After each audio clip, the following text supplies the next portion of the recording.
Good morning, Mr. Leavelle. This is Marshal Severson from Anchorage, Alaska, calling back from yesterday. If you recall, we talked shortly yesterday. Um, Yeah, I remember yesterday. Yeah. yes, sir. Are you available, or could you be available for a short interview regarding, the Oswald incident? Well, I don't know what there is. Do you think you're going to learn any different than it's already out? Uh huh. Because I have put out my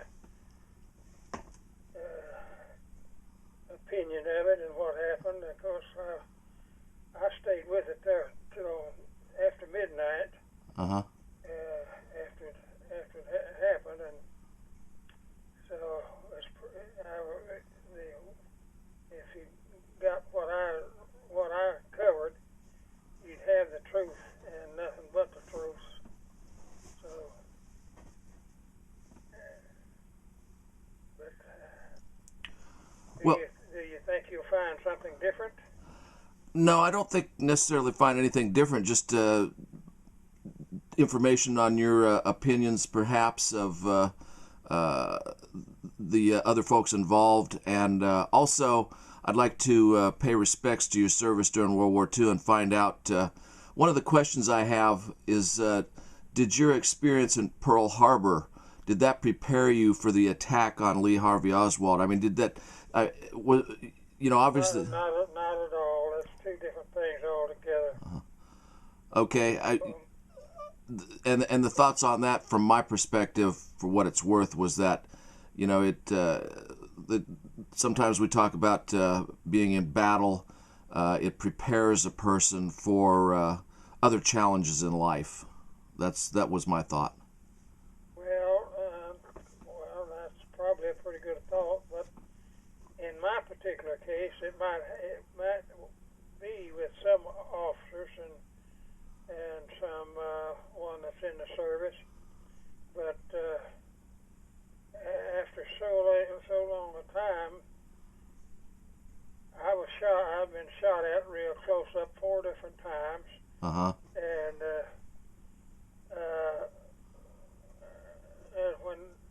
when I got to the point that if I saw something like that coming down, usually you don't really get a chance to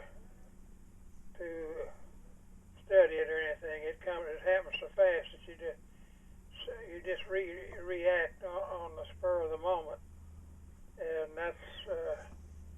but that comes from the job itself, and you working at it for several years, and I got 27 years, I think it was, 28 years in, and after a period of time, the old saying is, you hear the hammer click on the rifle or the pistol, and you go into action right away. You don't have to turn around and look and see who's pulling the trigger. You know what's coming, and there may be, of course, maybe some of the police officers don't react that fast. And it's evident they don't, because they don't get out of the way of it if they hear the click and they don't move fast enough. And but that's the way I worked it. I just had myself trained to, when I heard the hammer being pulled back or whatever, I don't look to see who's doing it. I look for my way out, or to get to where to get a safe place to be, and you have to. Like in one case, we knew in advance that the sergeant who was handling that deal, he had called me and or hollered at me when he saw me in the crowd. He said, "Oh, I got something for you." I said, "What?" And he had three of his own. He had three. He had a little crew that was assigned to him, and three of them or four of them. He had three of them there. And as I come in, he said, "Well, I've been waiting for you. I got something. I want you to go with me." I said, "What do you got?" And he said, "Well, it's I forget now what he said it was, but anyway, when he told me, I said, "Well, hell, that's just an everyday thing." I said, "You don't need me for that. You got three of your troopers here." He said, "Well, there's a little more to it than that." I said, "What's a little more?" He said, "My snitch tells me that when anybody knocks on his door, he cocks 245s and aims it at the door, and before it's ever opened." I said, "Well, hell, Harvey, a man can get hurt in a place like that." And I said, "You've got three of them there." And he said, "Yeah, but I want one more."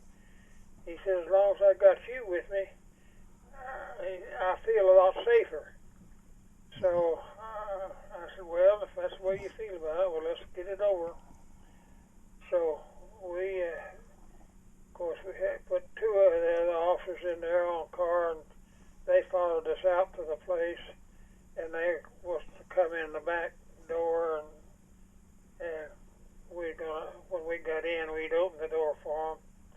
And so when we got out there, of course, we knocked on the door like a character does. We don't bang on it like police do. Uh-huh. Because if you hammer on that like you're going to see your neighbor, you're in bad shape already. Uh-huh.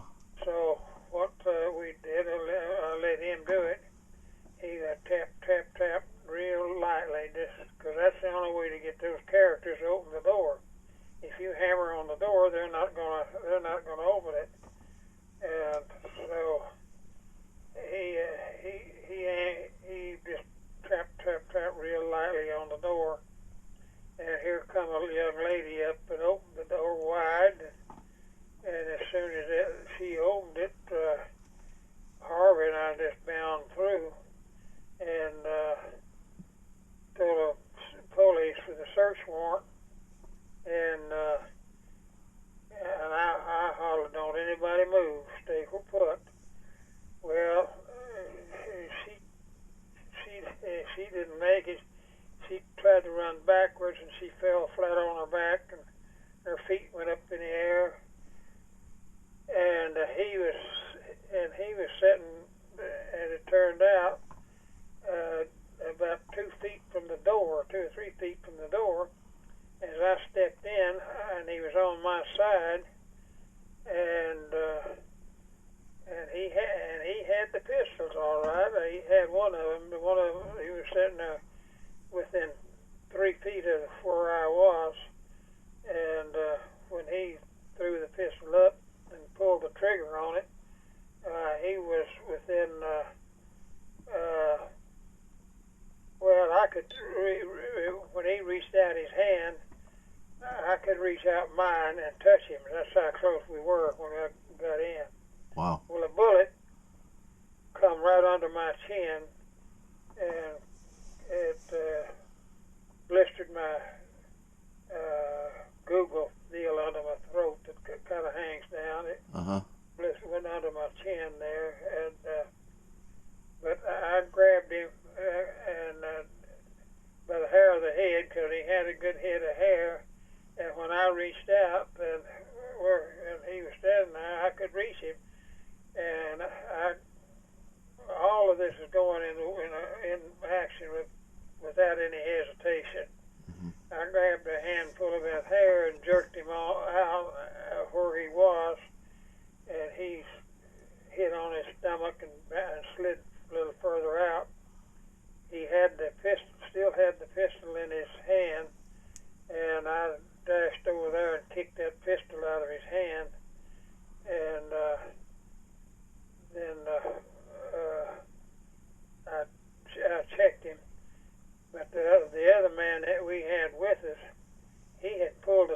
on him. At about the same time, he pulled the trigger on me, and he caught him in the right hip area. And so when I got to him after I kicked the gun out of his hand, I quickly checked to see if he had any more, and I told Homer, the one the officer, Harvey, took off running towards the back. He had been shot in the face one time on one of those kind of deals, so it scared the hell out of him. And so I told my other officers with me, I said, you watch this man. I got out and checked Harvey because I don't want him to have a heart attack, because that bullet also passed right close to him. And so I tried to catch him, and I finally did. I caught him, threw him in the chair, and he bounced right back out, and I grabbed him, threw him in the chair again. I said, stay in that chair, damn it, don't get out. And so he stayed there that time, so I went to the back door and let the other two officers in. And fortunately, there was another man in there, but he was sitting on a couch, and when I hollered everybody to stay put, don't move, why he heeded what I said. He didn't move. Uh-huh. He held his hands up over his head and didn't move. And as I went in that area, that girl, she had fallen on her back and put her feet in the air, and that's the way she was sitting. But I slapped her on the feet as I went by and told her to put her feet down. And that's the way that was handled. And it's just something you have to be ready for at the time. Well, it sounds like your career in the law enforcement was very challenging, and that you had to be ready at all times. And I thank you, sir, for your service in the Navy. It's a privilege to be able to talk to you, and I'm very happy that you're taking a little bit of time with me. I do have a couple more questions, if you don't mind, regarding the Oswald incident. And thank you. I appreciate that. Before I get into that, though, you mentioned that you've been to Alaska several times. Were you here on business, or are you a hunter, or what brought you to Alaska? Well, I've been there 3 times, and 2 times was on business, and the other one was a pleasure deal. What kind of what now? I said 2 of them was on a business, and the other was pleasure deal. And well, what had happened? The police chief of that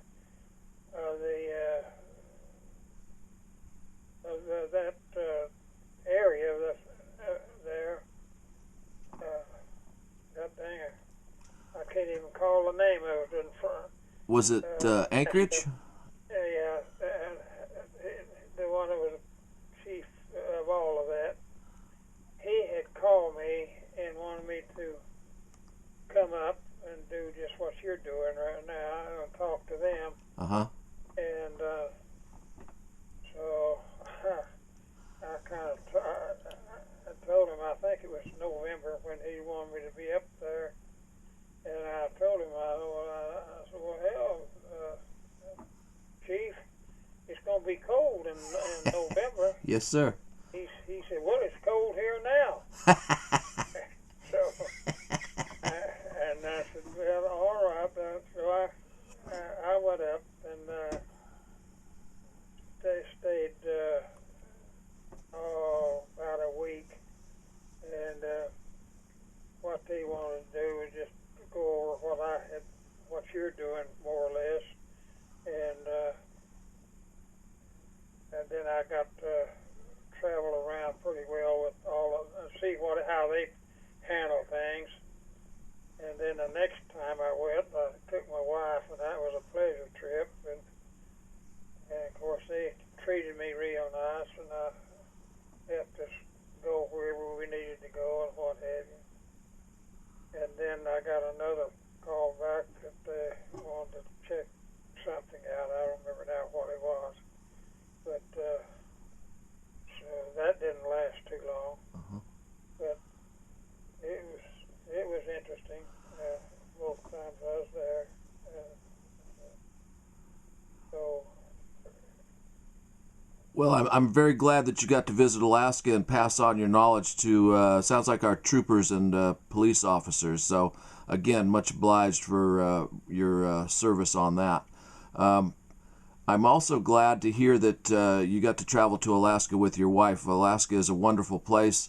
Believe it or not, we've had the hottest June on record this year, but unfortunately with hot weather comes forest fire, so we had a lot of smoke up here this year, but things are settling down a little bit now, though we've still got some huge fires up here. Interestingly enough, our Attorney General of the United States came up here this year and declared Alaska a public safety emergency because of many of our villages have no law enforcement at all, and it really is it really is an emergency up here. A lot of problems in the villages with crime that takes a trooper sometimes 2 or 3 days to get there for a serious situation. So it's we had no roads or anything like that. So boats and airplanes. I found that out too when my wife and I was we had rented an automobile, and we'd traveled around pretty good. Different things. Of course, they had treated us real good there, and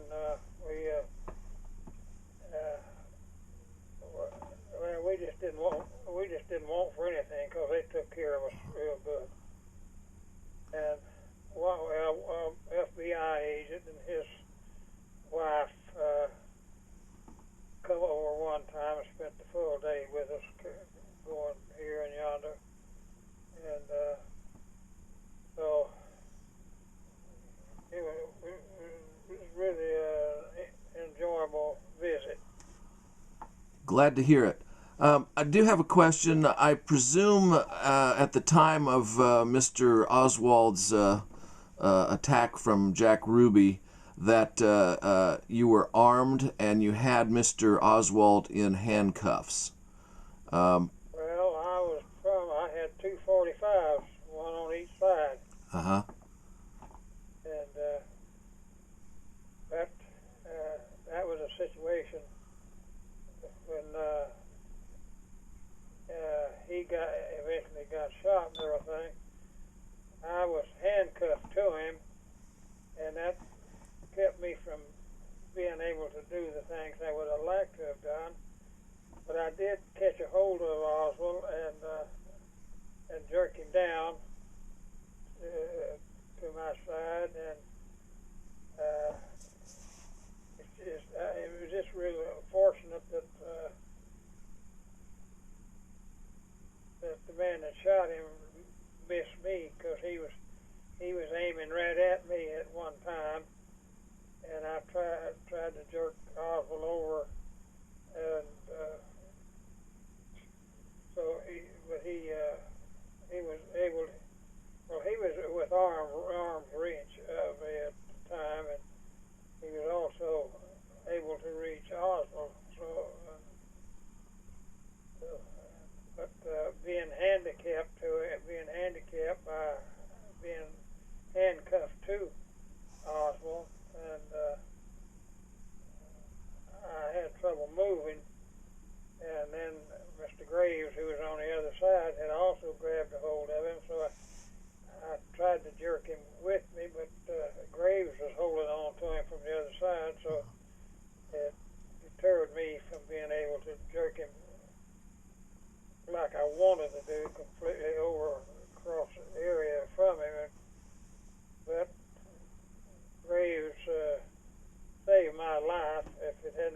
him, I wouldn't be here today. And because he had grabbed Oswald, and but I jerked him away from Graves, and I backed up and tried to shield him with my body. And but like I say, if Graves had not grabbed on him and held him to keep him from being able to move his hands like he wanted to do, he'd have got a shot off into me, because the gun that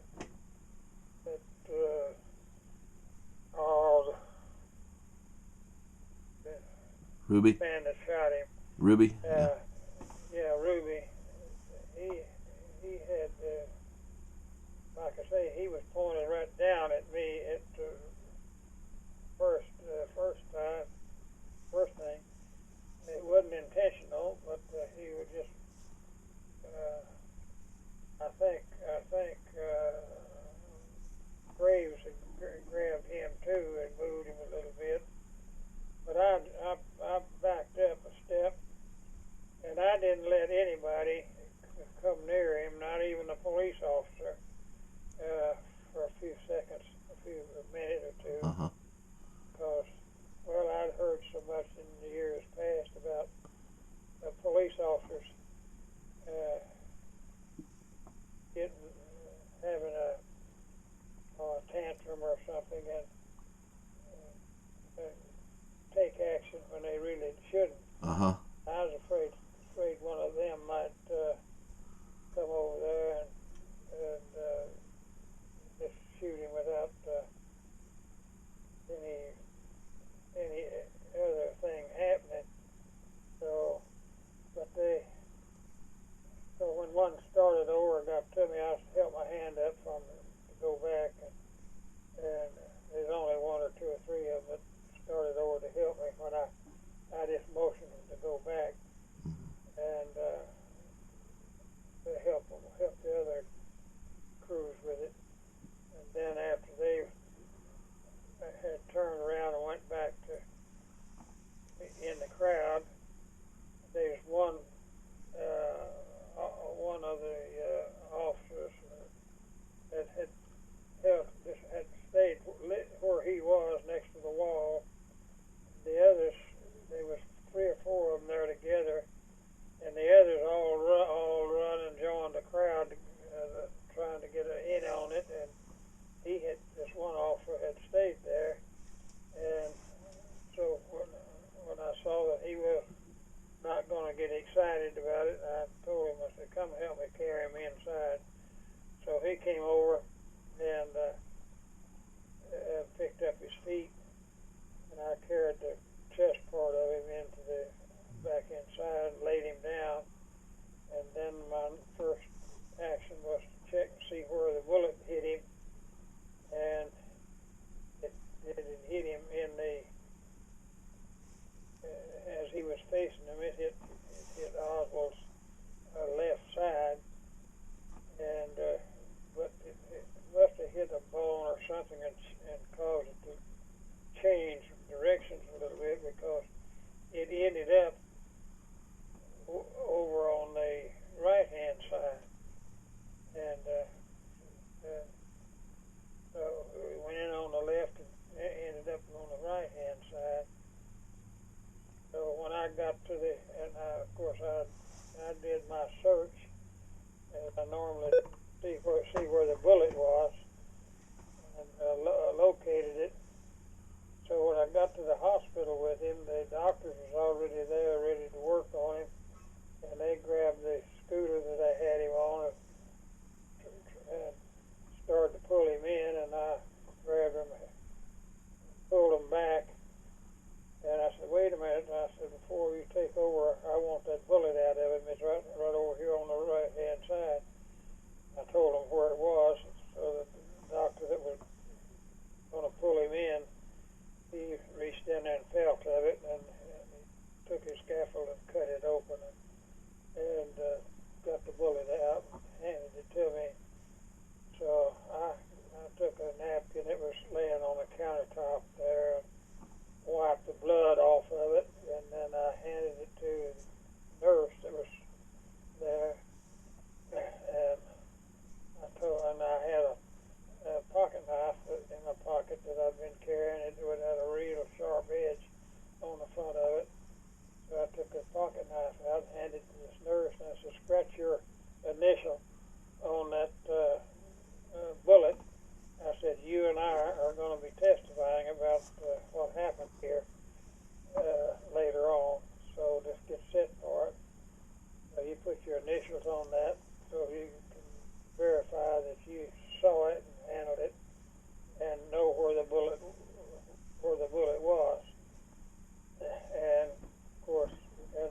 do. The one that was just went through the shots just recently. Mr. Mueller? Yeah. Okay. I knew him and met with him and had lunch, dinner with him one time. And so we were talking, and he wanted to hear just what I gave to you. Uh-huh. What happened. And after he got through, he said, Jim, he said, you know, that was a real smart move you did, taking that bullet out and marking it. Yeah. He said, that's a real smart move. He said, I doubt if my men would have thought about that. I said, well, that's what I thought. That's what I thought.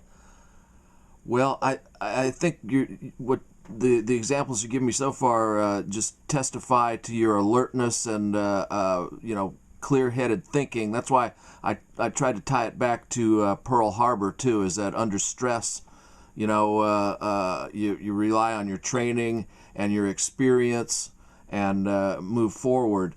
You mentioned Mr. Graves, and did you work often with Mr. Graves before or after the event? Well, he and I were close friends, and he and I would team up occasionally where we needed two people. And of course, he usually had somebody that would normally work with him, and I had one that would work with me. But I never did work with his partner that he had. But the one that I picked Graves and to go with me, and because he and I had worked even before we were in the homicide division. So I knew him, and he knew me. He knew what I would likely to do, and I knew what he would likely to do. So it was just a good deal for both of us. And of course, my partner was on vacation anyway. He wasn't there doing all of that. And,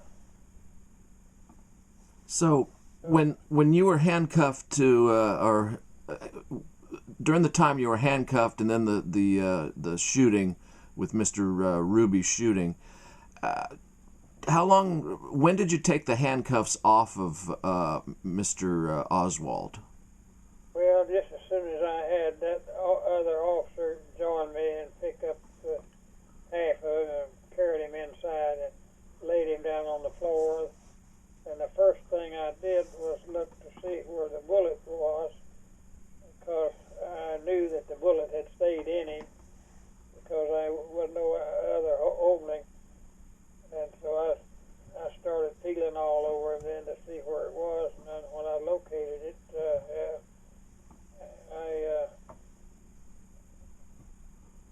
I made a mark on the chest there where it was. And then when I got to as I said, when I got out to Parkland, I told the first, I think there's 3 doctors out there, and 2 of them was inside waiting for the other to bring in bullets. The deal in that we had him riding on in, and the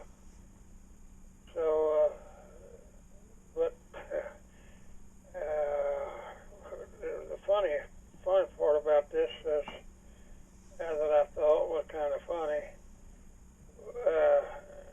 when I had dinner with Mueller that time and we was talking about it, he said, Jim, that's a real smart deal you pulled there, getting that bullet out, because he said there's nothing better than the bullet that fired at somebody and killed them when you go to trial on it.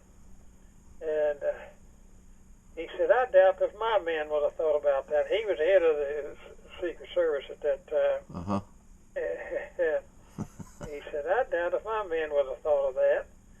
I said, well, that's what I thought. That's just joking with him. Sure. Well, that is excellent work, excellent preparedness. Did you believe that, were the indications to you is that Oswald passed away very quickly? Or, I understand that the doctors were... I'll put it this way. There's no doubt in my mind by the time we reached the hospital, he was dead. Okay. He grunted, done something on the... It didn't amount to anything, but he made some kind of sound, and it was such a small sound that I didn't locate it, what it was. But I give a statement to some people that told them that he was dead when we reached the hospital. Uh-huh. And I think he died before we got there, but I just couldn't swear to it because in the travel, we was traveling pretty fast. Sure. Going out there. And besides that, we had a man doing a breast pump on him at the same time while we were en route. And that's another thing. I never observed any movement by him physically that would indicate that he had any life left in him at that time. But I was sitting right by his head all the way out there. And Graves and one of the other officers went out with us, and they were sitting on had their backs to the driver and the man on the other agent that was in the car with him. And of course, there's no doubt in my mind that, and on top of that, the doctor, he didn't take any precautions, I'll say, as far as being careful about where he cut. He cut where that bullet was, and he cut a pretty good hole in there, and so they could get the bullet out. And there again, when he cut the bullet, there was no nothing said by Oswald. He didn't react to it at all. Uh-huh. So that too tells me he was dead. Uh-huh. Because the gash he cut in him was pretty good size. Okay. Thank you. Let's back up a little bit to the assassination and the aftermath of JFK, if you don't mind. Mr. I should say Mr., but Chief Curry, he led the police department, obviously, and during the aftermath of the assassination, what's your opinion on his accessibility to the press and how he led that? Any comments? Well, I was so busy on my own that I didn't really have time to talk to him or see but I'll put it this way, some of the officers that had cause to contact him for something, I asked, because that question has come up before, and I've asked some of the officers that told me they talked to him about something that he seemed to have it together pretty good, so that would be the only thing I can tell you, because I didn't talk to him for a couple of days. Uh-huh. And what I was getting at too is the authority to allow all the newsmen in the station. It looked like pandemonium. Well, it was that. However,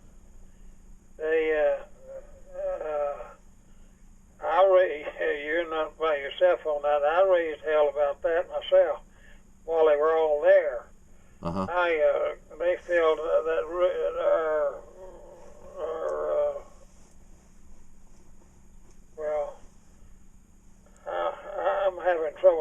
staying on the belt these days. I'm kind of losing my memory on it.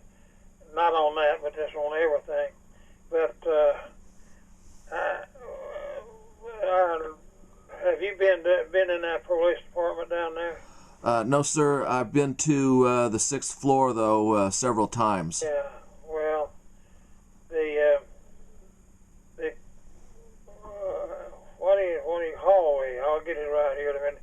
The hallway that came down through there, to where people came in and went to different offices. I'd say there must be 40 or 50 feet of it, and what happened is when that shooting occurred of Tippit, that went out worldwide, and I think everybody that had a pencil and a book to write in, they packed their bag and come to Dallas, because well, it was about 6-7 feet wide, and that thing was just about stuffed full every day. And I talked to my chief, and I said, Kevin, can you get them to move these damn people out of here? I said, you can't walk down the hallway because they got so many people there. And he said, well, I have talked to the chief about it, and he said he would do something about it, but so far he hasn't. So that is the only thing that I can tell you where I come near. If I could have talked to Chief Curry, he and I were pretty good partners, so we got along all right.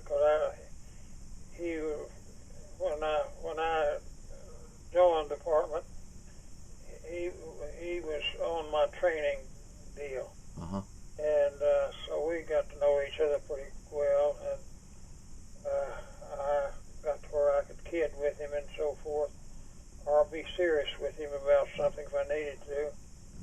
And if I'd have had a chance to talk to him, I would have just told him straight out. I'd say, Cap, go down there and run them damn people out of there. And I think I would have got some results out of it, but he was on the move so much that I didn't have a time to talk to him. But, of course, when I answered the call on Tippit, and when I did, that death came to me. And then a little later, when I went out to go, and I thought I was going to have a day off that day because my partner was gone out of town on vacation, and the captain, he had assignments for all the other officers in our office, because he knew which routes that they thought they was going to get the president to use. They had laid out 3 different routes for him to use to go to that luncheon that they had, and 2 of them was off center, but one of them was right down Main Street, and it was covered because it's always busy, and I don't know why they ever brought that Main Street into it, because it's always full of traffic. And I talked to the supervisor of the FBI that was handling his security, and I asked him about that going down Main Street, and he said, well, Jim, he said, I talked to the president myself about that. He said, I told him when he decided he wanted to go that way, He said, I told him he would be better if he took one of these others because we couldn't protect him if he went down Main Street. Because he said all of those buildings got exits that come in and out without any trouble. And he said, we ain't no way we could cover it. And he said the president's answer to me was, well, I want to go that way because that's where most of the people are, because I'm running for the president. And again, and he said, I want to go where the traffic is, where the people can see me and the other people in the parade. So, he said, I told him, he said that they would. There's lots of windows up here, all of them windows on that street. There's a lot of windows on them. And he said, they told him, he said, but the president, he said, there ain't no way in hell we can cover it. And you're open for whatever they want to do. And he said his answer was, well, he said, the way I look at it, if I get shot and killed, why, that's just unfortunate. But he said if I get shot and survive it, he said I can still talk to these people and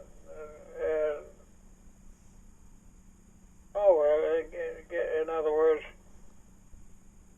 he would be able to talk to them, and he could tell them what he had in mind and what have you.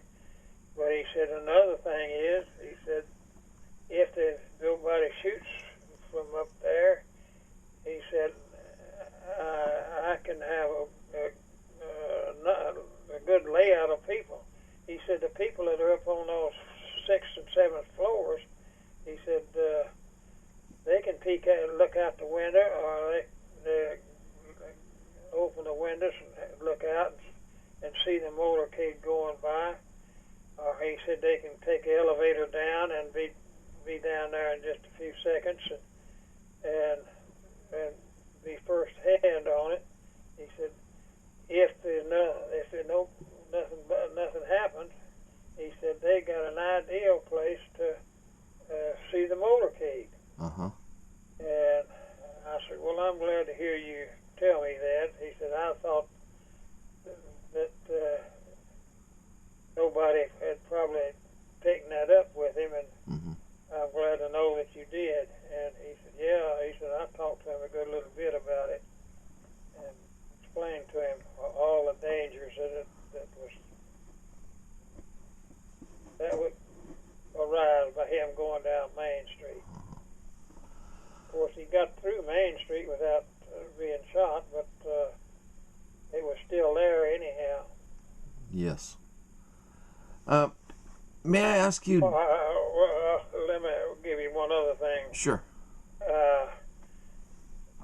They was crowded around every door, and we couldn't get out and go anywhere hardly because they were just brim to brim there, and they didn't call on me to help them with the Oswald when the captain got through talking to him or wanted to put him up for a little bit.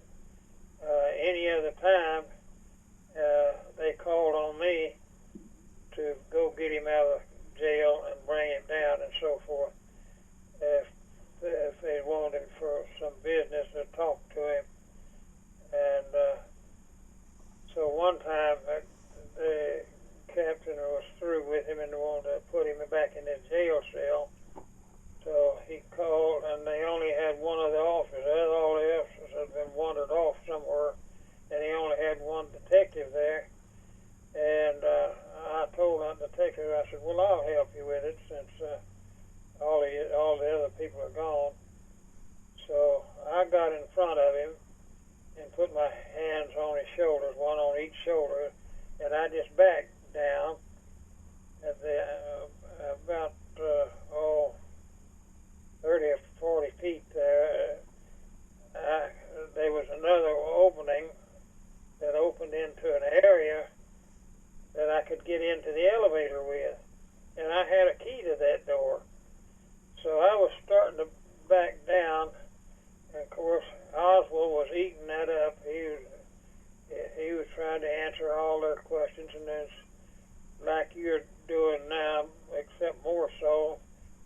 watching them, and I was backing down, and I'm knocking their cameras and the other where they was trying to record him, and I'd slap that down any time it got close to me, and so all of a sudden I backed into something. I looked down, and there's one of them reporters down behind my knees, pushing the camera up between my legs. Oh dear. Trying to take pictures of what was going on. And of course that pissed me out no end. And so I kicked him in the shoulders as hard as I could, and I sent him about 10 feet back down the way. And then I got to my door where I had a key and I could unlock it and get in. Left it, but I eliminated one of them for a little while. Let me back up to Mr. Ruby. Were you familiar with him? Did you know him? I've known him for a number of years, yes. Uh-huh. And he must have appeared like out of the crowd. So I mean, had you noticed him before he opened fire? Well, I was the only one that saw him in the beginning. When I walked, they called me and told me to bring Oswald down. Well, I had a couple of things I needed to do. And one thing, he wanted to put on a jacket that he had because the weather was a little cool. So he had one up there, so I let him have it and put it on. And I was talking to him while he was getting dressed, and let's see, I said something to him that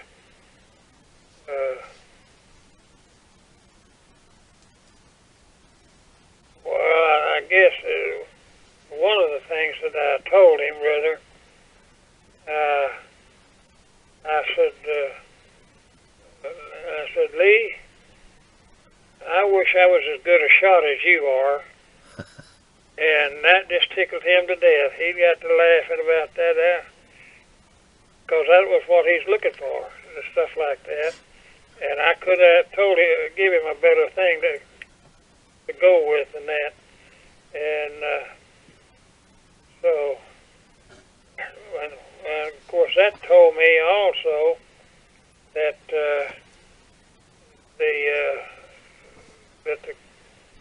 that he had done an extra shooting. When I was talking to him after the people that arrested him in the theater, when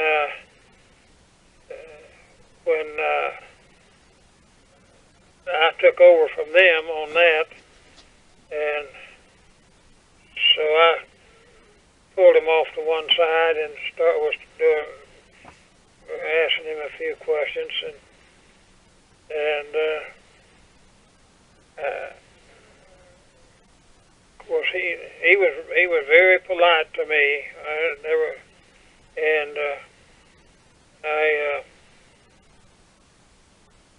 When I asked him one question,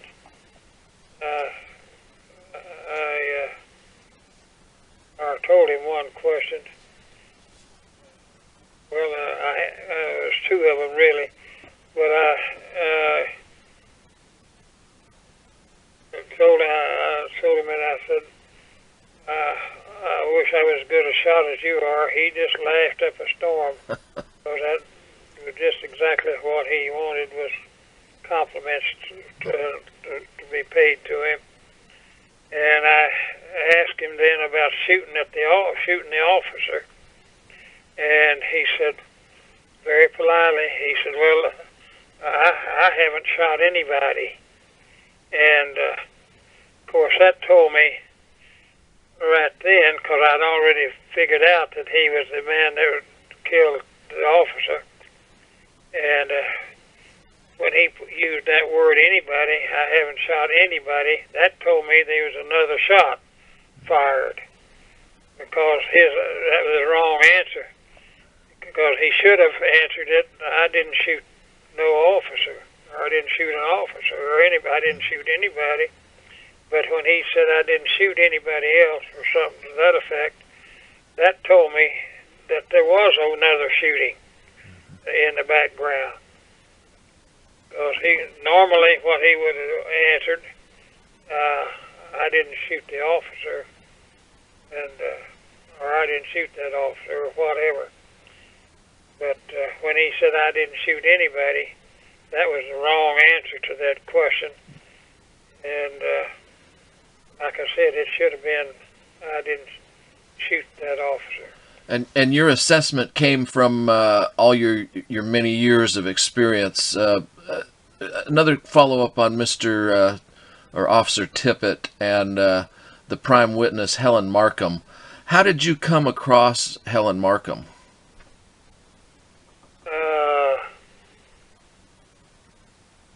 Well, I don't think I talked to her until later. I don't think I talked to her in the early part of the deal. Uh-huh.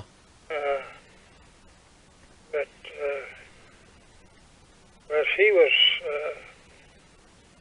I think she was down on the sidewalk down at the school book depository, I believe is correct. Maybe you know, I don't, right offhand, I don't remember where she was. I thought that she was she witnessed, and I may have it wrong here, but I thought that she witnessed Mr. Oswald shooting? Murdering Officer Tippit. Well, you may be right there. She could have. I had 4 witnesses down there. I never had that many witnesses, and as good a witnesses as I had as the 4 people that were witnessed that shooting by Oswald of Tippit. Uh-huh. Because they's all within 10 or 15 feet. Uh-huh. But there was a lady out on she wasn't a lady that was standing out had come down to catch a bus downtown to her job, was it? I couldn't say. I'm not sure. She was out. I didn't think that. Well, she was the width of that street, and that's only about 20-25 feet wide, and she was that close to the shooting when Oswald shot the Tippit, and then right straight behind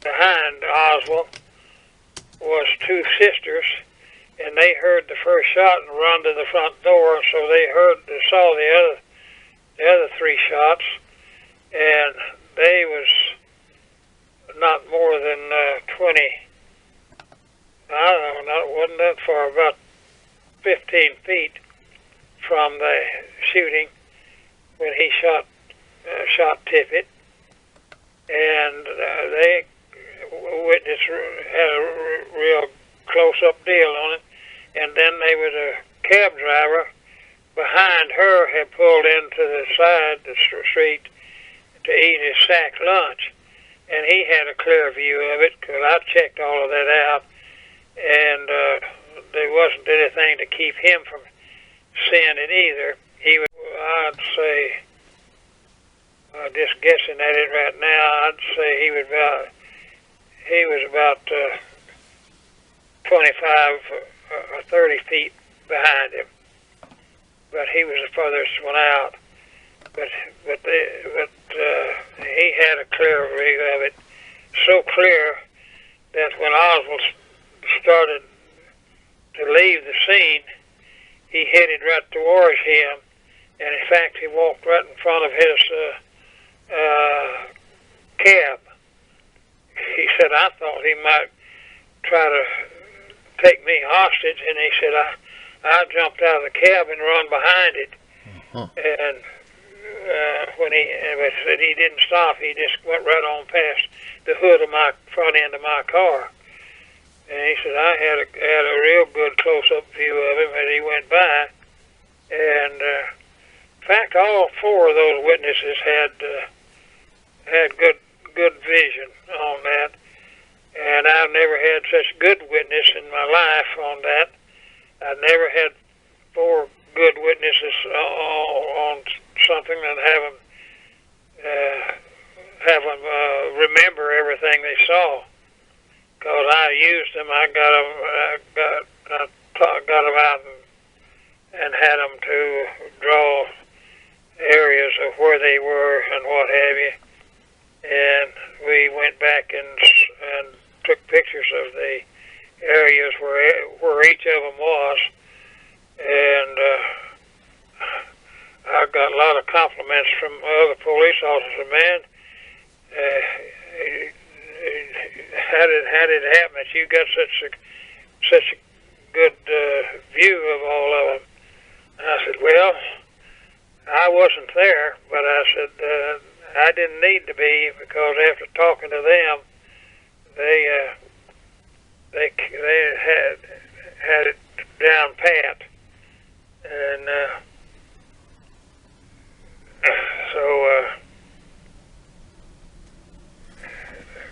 well, it sounds like excellent. Back to business, that helped everything else that we were trying to do, because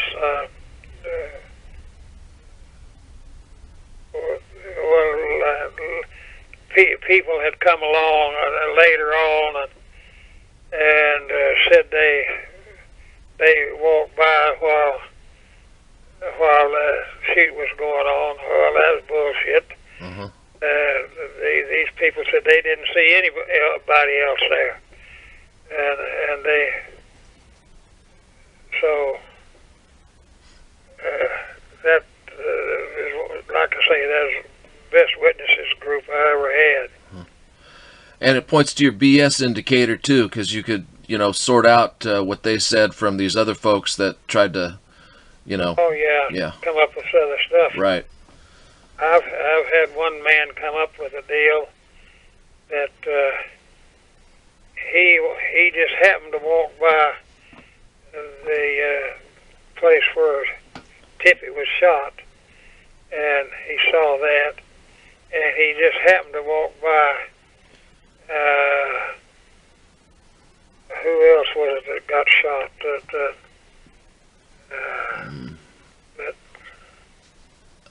The president. When the president got shot, I just happened to be walking down the sidewalk there when he was shot. And which is bullshit, because I doubt if he was even in Texas really, but he sent me he wrote 2 or 3 books about all of that stuff, and he sent me. I've got it here tucked under my seat here. I haven't read it, but he sent me that, and I noticed that he had sent it to other people, and they said, and they wrote him back. Well, that was a real nice book. You really got a good deal there. And I wanted to pick up a pen and write to these people and tell them. I said, well, he had a good view there because he wasn't there. Said he just if he saw that area, he had to come by there after it was over. And but I asked these people, those 4 people, I said, did you see anybody? Because I knew that this was going to happen, that there's going to be somebody claim that they were there. And did you see anybody show up? after the shooting, and they said no, they didn't see anybody for a good little bit. Then there was somebody showed up. Of course, there was some police officers showed up too, and but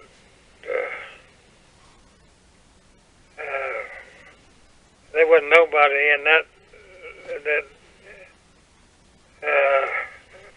was there like would normally be when somebody shows up and clouds the area, so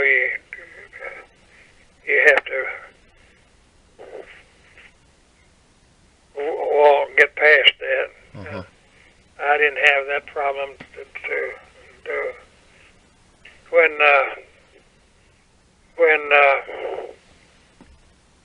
after I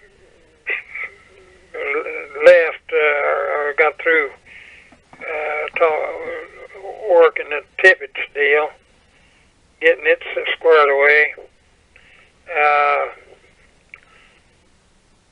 they called me and wanted me to come over to the theater where they had Oswald arrested, and I tried to get over there, but I couldn't get there because of the traffic. Mm-hmm. So I called the dispatcher and told her to go ahead and call them and tell them to meet me at my office because I'd meet them there. So, of course, they was in police cars, and I was in the one without any markings on it, and they beat me back to my office. So they just put him in a interrogation room and shut the door on him. And when I got there, he was sitting in there by himself. So I started talking to him, and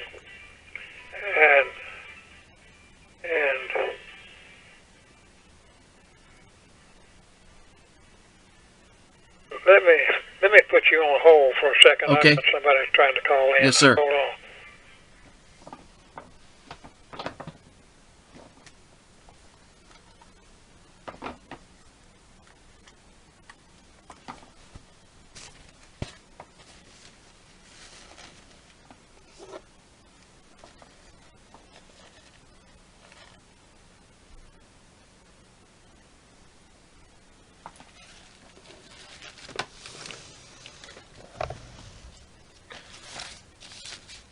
We got cut off.